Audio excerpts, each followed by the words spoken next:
20 বছর আগে 19 নম্বর জার্সিতে আবির্ভূত হয়েছিল 18 বছর বয়সী এক কিশোর। সে হতে চেয়েছিল ফুটবলার, কিন্তু হায়, ঈশ্বর তাকে বানিয়েছেন গড অফ দ্য গেম। সে জিততে চেয়েছিল বিশ্বকাপ, বদলে তার হাতের মুঠোয় গোটা বিশ্ব। ফুটবল নয়, তার পায়ে খেলা করে প্রাণের স্পন্দন। 2 দশকের টাইমলাইন, 19 নম্বর জার্সিটা বদলে হয়েছে 10 নম্বর। তবে গোল, ট্রফি, রেকর্ড এসব প্রাপ্তি ও অপ্রাপ্তির হিসাব নিকাশ ভুলিয়ে দিয়ে তিনি হয়ে উঠেছেন সার্বজনীন। Lionel Messi, the captain, football দুনিয়ার অবিসংবাদিত কে। এল ক্যাপিটান এস দ্য ফেস। খুশি আর্জেন্টাইন ক্যাপ্টেন। বুয়েনোস আইরেসের শেষ ম্যাচকে সামনে রেখে এজিজা ট্রেনিং সেন্টারে এমনই চিলমুডে হাজির এলামটেন।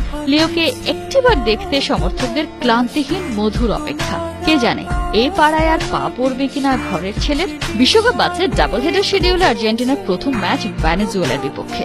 ঘরের মাঠে মেসির শেষ ম্যাচ বলে কথা স্মরণীয় রাখাই চাই। দলের সবাই অনুশীলনে বেশ সিরিয়াস।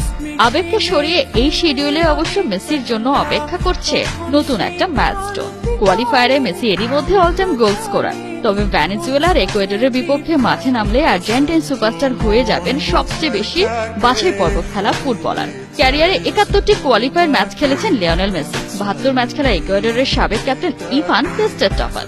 মেসি 2 ম্যাচ খেললে সাউথ আমেরিকান কোয়ালিফায়ারে সবচেয়ে বেশি 73 ম্যাচ খেলার রেকর্ড করে ফেলবেন। এই ম্যাচটা তাই লিওর কাছেও ভীষণ স্পেশাল। হ্যাঁ, এটা আমার জন্য ভীষণ স্পেশাল একটা ম্যাচ, কারণ এটা ঘরের মাঠে আমার ক্যারিয়ারের শেষ কোয়ালিফায়ার ম্যাচ। আমি জানি না পরবর্তীতে আর কোনো প্রীতি ম্যাচ কিংবা অন্য কোনো ম্যাচ হবে কিনা। লিওর ফেয়ারওয়েল গেমে উপস্থিত থাকতে প্রস্তুত 85,000 সমর্থক। যদিও এই ম্যাচে থাকবে না জয় পরাজয়ের কোনো হিসাব।